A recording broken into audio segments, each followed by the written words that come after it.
Okay, let's take the quiz for AccuWebinar Part 6. Which quality is considered yin? When it's cold. Yes. Which quality is considered yang? Light. Yin and yang are primarily characterized by Hypothesis and interdependence. Intervene. parang imbalance. Nagkaka-hard efficiency tayo.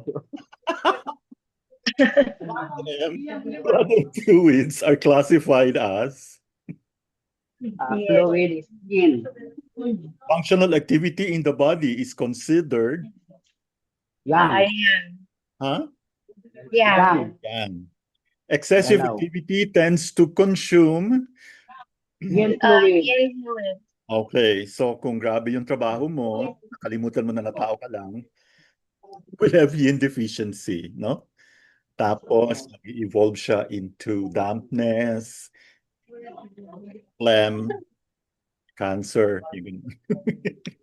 Which season is most yang in nature? Summer. Summer. Sleep primarily restores what? Yin. Okay. Mutual transformation means Ritual. Yin can transform into yang and vice versa. okay, may transform eh. The upper body is generally considered Upper yang. which organ manifests in the face? Face heart. Which organ manifests in the nails? Nails. Liver. Liver. The kidneys nourish the Bones. spleen opens into Mouth Mouth and and lips. mouth and lips. Which emotion is associated with the liver? Anger. Which organ governs chi and respiration? Yang. SI4 is the Human source point. yuan source point. Okay. Which organ houses the shen? Heart. Which organ is associated with pensiveness, worry? Boring. Spleen. Tinnitus is commonly associated with deficiency of Kidney.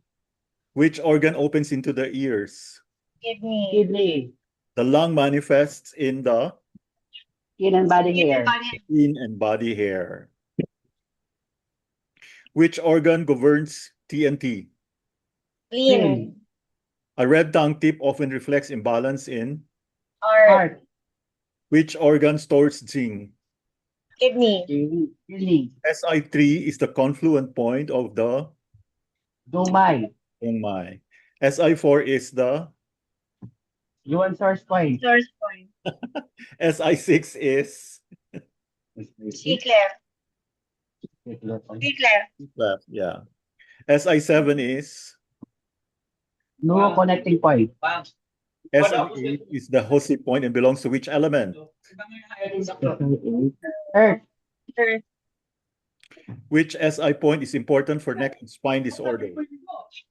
SI3. SI9 Neck and spine. commonly wait. SI19. Ear disorder, doc.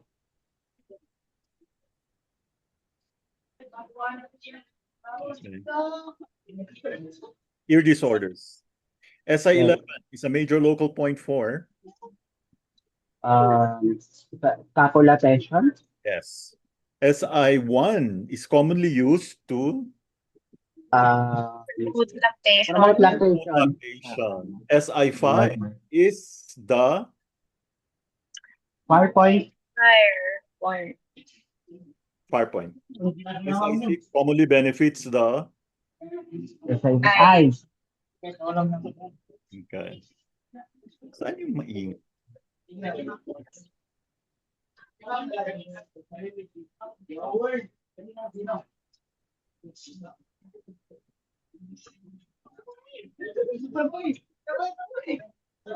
Diyan pala sa inyo. Okay. SI17 is used for 17. Tonsillitis. Yeah, kasi nasa throat siya. SI-18 Facial paralysis. or paralysis. Yes. SI-3 plus bladder 62 to activate the Dumay. Lumay. one.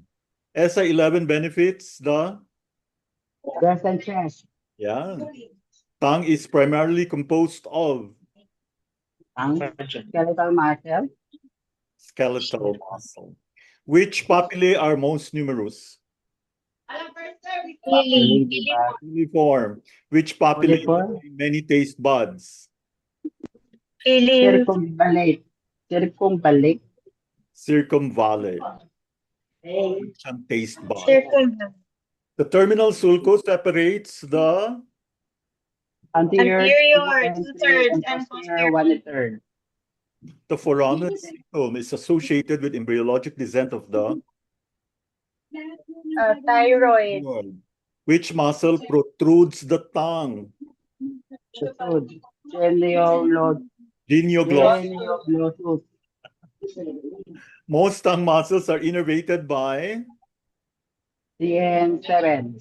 Cranial Ito na nerve 12. 7. Cranial nerve 7. CN12. Ay, 12. 12. Cranial nerve 12. Okay. Taste Ang in Twelve. two-thirds of the tongue is carried by third, no? For Chondra the tympani. chorda tympani. Which papillae provide friction for food movement? Filiform. Filiform. Filiform. Ankyloglossia. Glossia is tongue. Refers Ay, to glossia. Tang TE. Tang C. tongue tie. Ay. Naloka. Tongue tie. Hindi mo kasalita. Tang tie. Superficial pulse level is felt with Facial to very light pressure. very light pressure. Deep pulse level reflects primarily what? And interior Inner condition. conditions. The middle pulse level is associated with Stomach. Stomach Chi. C. very good. A floating pulse commonly indicates Exterior syndrome. a deep weak pulse may indicate PD deficiency. in classical interpretation, superficial corresponds to Young. a deep pulse is often felt near the Bones. Bone. which organs are associated with the superficial level according to Lee Sheetson. Heart and lung. Yes, heart and lung.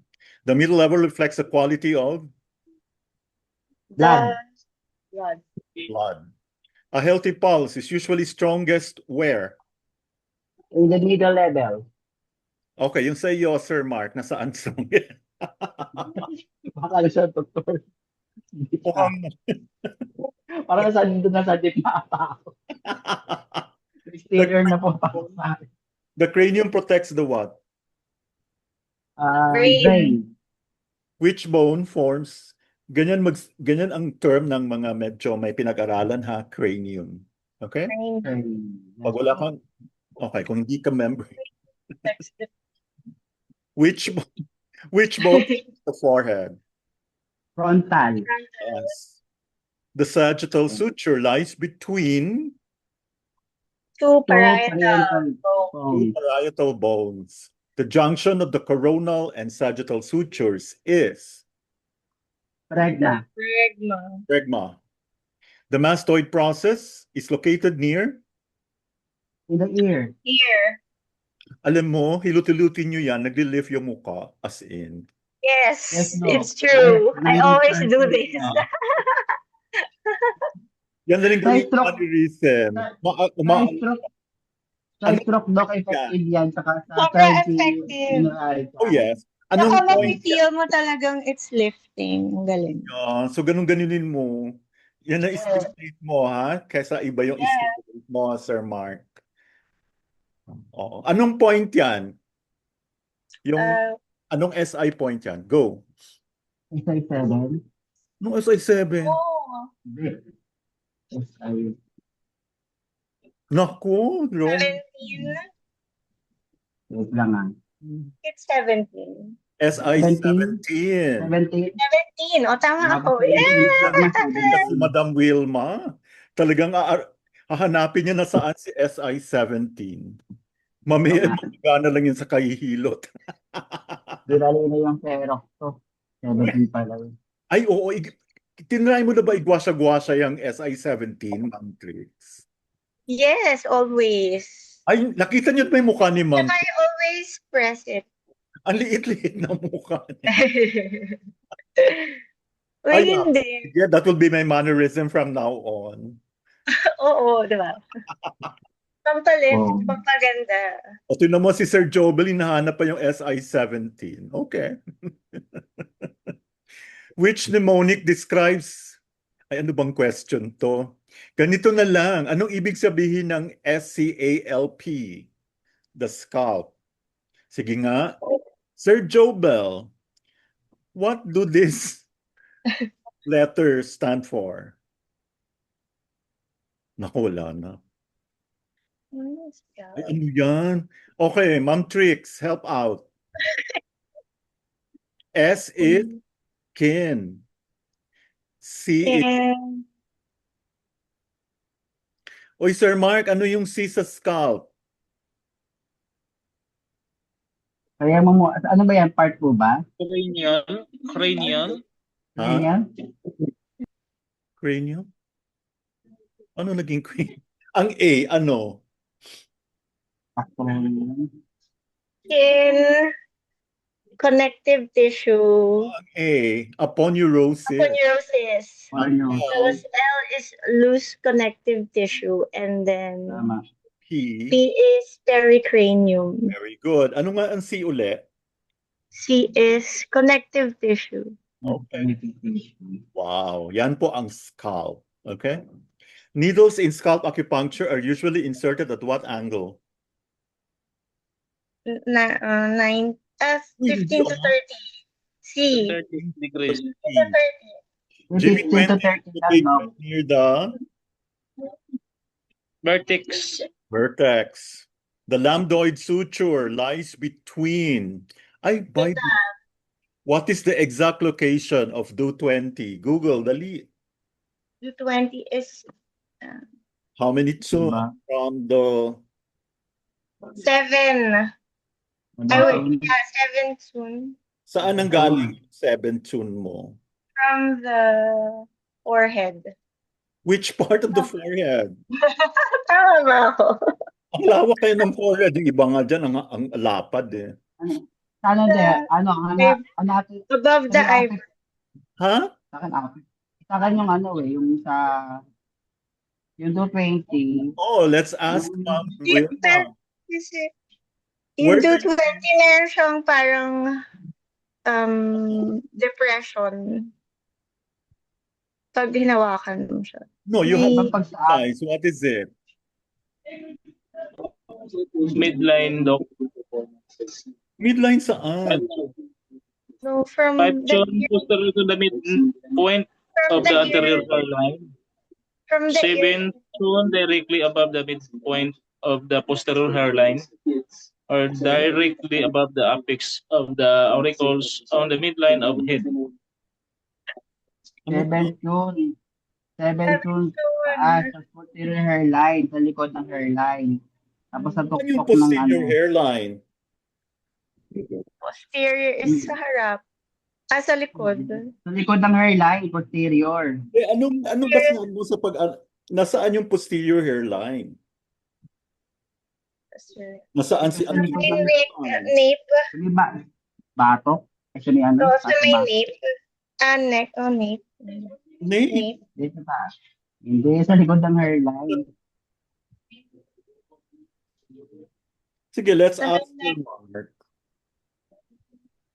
How do you locate Do20? Sinabi kasi near the vertex eh. And vertex is the highest point, diba? Pero sinabi ang problema, how near? Sa akin, Dok, matatagpuan sa gitna ng linya ng ulo.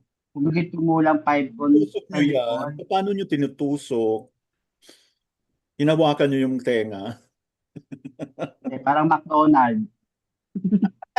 Yung dalawang kamay. Si McDonald's. Sukat yan yung dalawang kamay.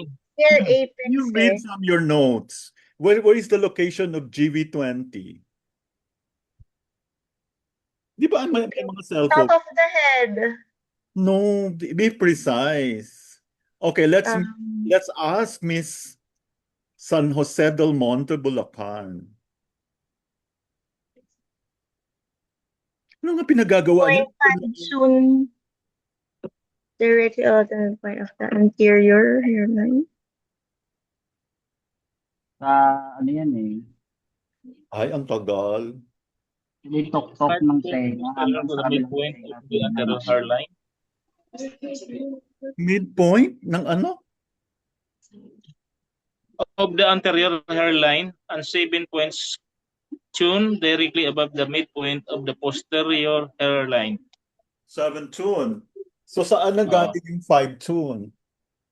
Mula sa Posterior to the Posterior. midpoint of the anterior hairline. Or tapos Are you reciting from a source? Yes. At the vertex of the head, 5 soon posterior to the midpoint of the anterior hairline, and 7 soon directly above the midpoint of the posterior hairline. Okay, so 5 and 7. Okay, And so yung 5 tune, this, that's behind the front part, right? Eh, ang tanong, No. saan doon? Okay, remember where the intang is? the what though? The intang, the glabella. Glabella. Glabella In mula sa fortune 5. Okay, but from the glabella, from the yintang, how would you know kung nagre-recede na yung hairline mo? Ano ba location ng anterior hairline? Because that is actually where you count your 5. Di ba 3 soon ang forehead? Okay, that's 4 Three tune. fingers. So 3 tune, and then that means you And have then to the count hair. another 5 tune, right? Yes. 3, 5, Para ma-locate mo si do 20. 20. So from do 20 going back, going to the behind would be, sabi ni Sir Joe Bell, 7 tune. Am I right? Directly above the posterior hair. Okay, nandun yung posterior hairline mo. Oo nga. Okay. From do 20 would be your posterior hairline. Or, yeah. Sabi ni, yun ba yun? Tama ba yun, Sir Joe Bell? The do 20 posterior. to be located 7 tune above your posterior hairline. Yes. But my question is, where is the posterior hairline? Alam na natin si anterior hairline, right? Anterior hairline is 3 tune above your yintang, right? Or your glabella. Yes po. Okay. Measure nyo na yung inyong mga hairline. Ang skull. Ang skull. I-measure. Hindi, anterior hairline. Pag medyo nag-recede na, tama ba yun? More than, pag nag-recede na more than 3 soon na yun. Oo. So, bakit Kasi Doc, iba-iba naman yung sukat ng pandok. Bakit Yung iba-iba? point. Ang gagamitin mong pangsukat yung daliri. Yung O finger. daliri ng pasyente. Daliri na pasyente ito. Susukatin yung using your daliri. Using their daliri. Diba? Okay. Napatigil yung iba. Any comment? Okay. So that's vertex. Next, 69. The lambdoid suture lies between the parietal and Occipital bone. And Occipital bone. occipital bone. The temporal region requires caution. Why? It's thin and vascular. Yeah, so ingat-ingat ng pag-needle dyan. Okay? Especially when you needle Masakit siya. auditory area. No? The European auricular system was developed largely by Doge.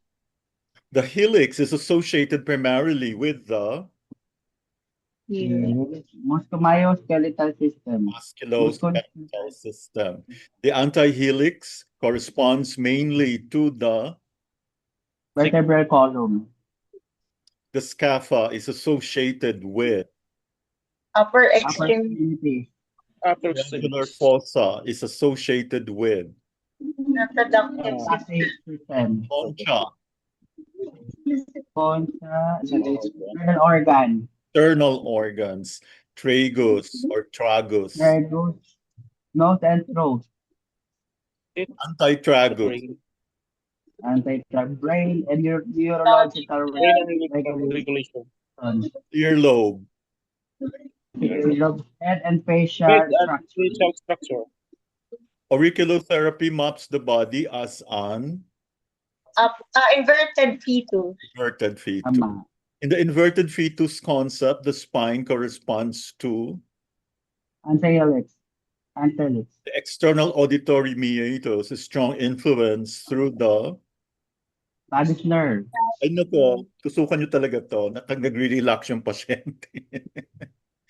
Effective yan, Dok, sa mga paralyzed. Yeah, vagus. Tender or reactive auricular points may indicate Pathological body region. the European system emphasizes Neurophysiology. Physiology. the cavum conchae corresponds mainly to Sabum. Thoracic. Organ. thoracic organs. And what are these thoracic organs?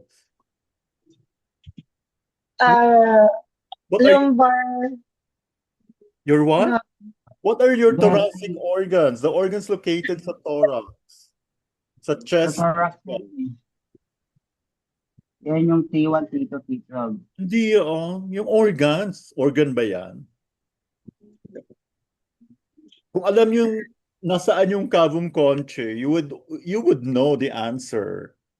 Thoracic organs. Ano ba yung mga organs? Heart, lungs. Heart and Heart, lungs. Heart and lungs. heart and Heart, lungs. lungs. Lung. Heart disease is commonly associated with Arterial. obstruction. Guasha aims to promote circulation of Chi and blood. REN17 is commonly used to support the chest. Chest region. Region. bladder 15 is Bakshu point of Heart. Heart. which point is the influential point for blood. Bladder 17. 17. Ano bladder 15? Bladder 17. 17. Wala ang 15 dyan. Thick stabbing chest pain, Blood stasis. Blood stasis. slippery pulse plus chest fullness. Phlegm. Yeah. Gland obstruction. Okay. Cold extremities, fatigue. Heart Cold. lung Cardiac deficiency. deficiency. Guasha should not delay. A medical evaluation. Which condition requires extreme caution with guasha? Wasted heart attack. Magpaalam sa doktor niya. Baka lalong worsens during treatment, the practitioner should Stop. Media. Stop. stop Immediately. immediately. PC6 is commonly used alongside guasha for what? For Cardiac cardiac regulation. regulation. Okay, kung may guasha kayo, habang hindi pa kayo inaatake sa puso, using PC6, PC5, PC7, di ba? Oo, so gagawin natin yan. Okay? You can never tell. Research. Actually, dito, no, we had two, pickleball. Ang babata pa nila, namatay sila. Oh my God. Lalo ba naman ng The 5 heart attack. oras ng pickleball? Puro Oh, mga bata pa naman, 40s. oh my God. Dalawa na. Huwag na maglaro na pickleball. Come on. There's such Imagine mo, kasi ang price kasi 1M. O, di ba? So nag-practice sila 5 hours non-stop. Remember, when you sweat too much, So, student mo na yan. di ba? Pati yung blood mo affected. Yes. Pagod ka pa, di ba? Okay. So kailangan na sila, aside from buying ang mahal-mahal pa naman nung ano. Yeah, yung Yes. something. Dapat nag-gugwasya sila before silang Okay. Okay, so here is it increases microcirculation. Ito kasi yung pinaka nakakatakot yung microcirculation. 'Di ba? O biglang natuyo. Nakatapos. Ay, at saka uminom sila ng malamig na tubig. Oh my God. Ay, lalo na kay How soft many foods of you wala. would drink 1 liter of very cold, ice cold water? I used to do this before. Never, never do that. Nagko-constrict talaga yung... So you, good luck. Ano kaya ang next? The upper thoracic spinal region treated for CHD commonly spans. T1 to T7. Ayusin mo yan. T1 to T7. Yes. Fascia for CHD is best considered Supportive, integrative lang, therapy. integrative. Wow, congratulations. I think almost everyone got a good score. Okay. Oh, we have an audience already. Parang ito lang inaantay nila. Okay.